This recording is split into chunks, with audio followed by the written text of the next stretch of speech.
اب چلتے ہیں اپنے اگلے برج کی طرف، جو کہ برج حوت، اور آپ کو بیان کریں گے کہ ان کا 1 سے 10 جولائی کا یہ اشرہ علم نجوم کی روشنی میں کیا کچھ بیان کرنے جا رہا ہے۔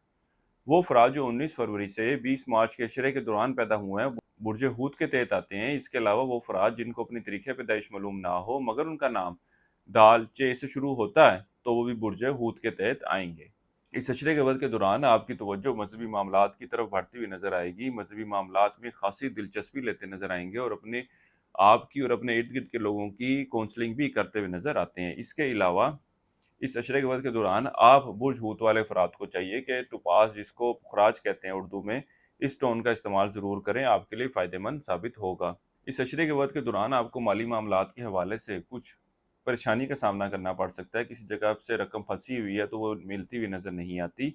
گو کے اس عشرے کا وقت آپ کے اندرون سفر کے لیے جانے کو ظاہر کر رہا ہے، گھریلو معاملات کو بہتر کرنے کے حوالے سے بھی کوششیں کرتے نظر آتے ہیں، گھریلو سکون میں اثر آئے گا، عمر میں بڑے لوگوں کے ساتھ اچھے اور بڑے تعلقات قائم کرتے نظر آئیں گے، یہاں تک کہ وہ افراد جو کرایہ داروں کی وجہ سے پریشان تھے، اس عشرے کے وقت کے دوران ان کی یہ پریشانی دور ہوتی ہوئی نظر آتی ہے اور ان کو ایک اچھے اور بہتر کرایہ دار ملتے ہوئے نظر آتے ہیں۔ وہ افراد جو ذاتی سواری یا ذاتی مکان خریدنے کی خواہش رکھتے ہیں، اس عشرے کے وقت کے دوران ان کی یہ خواہش پوری ہوتی ہوئی نظر آ رہی ہے۔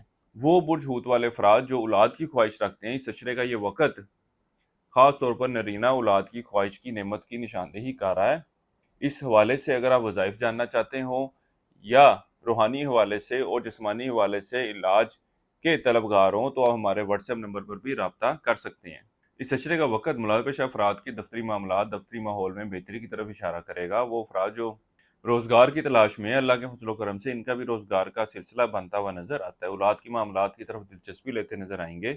اس عشرے کے وقت کے دوران آپ سیر و تفریح، گھومنے پھرنے کے لیے جاتے نظر آ رہے ہیں۔ یہ سفر آپ کا شریک حیات کے ساتھ، اولاد کے ساتھ بھی ممکن ہے۔ اس کے علاوہ وہ افراد جو عشق و محبت کے معاملات سے وابستہ ہیں، یہ لوگ بھی ایک دوسرے کے ساتھ سفر کرتے ہوئے نظر آتے ہیں۔ اس کے ساتھ ہی ساتھ اگر ان معاملات کو رشتے کی شکل دینا چاہتے ہیں تو فی الوقت ان معاملات کے حوالے سے بات کرنا اتنی کوئی مثبت صورتحال کی نشاندہی نہیں کر رہا۔ اس عشرے کے وقت کے دوران گو کہ آپ کے ازدواجی معاملات خاصے بہتر رہیں گے، لیکن چند ایک بار آپسی معاملات میں کچھ اونچ نیچ آتی ہوئی نظر آ رہی ہے، لیکن معاملات اتنی زیادہ خرابی کی شکل لیتے ہوئے نظر نہیں آتے۔ کاروباری افراد کی بات کی جائے تو اس عشرے کا وقت کاروباری معاملات میں بہتری کی طرف اشارہ کرے گا۔ ملازمین کی وجہ سے یا گاہکوں کی وجہ سے پریشانیاں تھیں تو اللہ کے فضل و کرم سے وہ دور ہوتی ہوئی نظر آئیں گی۔ اس عشرے کا وقت بیرون ملک جانے کے حوالے سے، سفر کرنے کے حوالے سے کوئی مثبت صورتحال کی نشاندہی نہیں کر رہا۔ قانونی معاملات کو لے کر کچھ پریشانی کا سامنا کرنا پڑ سکتا ہے۔ اس عرصے کے لیے ایک وظیفہ آپ کو بتا رہا ہوں، یا اللہ، یا لطیف ہو، یا فتح ہو، 3 تسمیہ آپ نے سے کرنی ہے روزانہ فجر کی نماز کے بعد، اور اپنے معاملات میں بہتری کے لیے دعا کریں۔ اس کے علاوہ 3 عدد مکس دالیں لے کر حسب توفیق صدقے کے طور پر دیں۔ اس عرصے کے لیے اب تک اتنا ہی۔ اللہ حافظ۔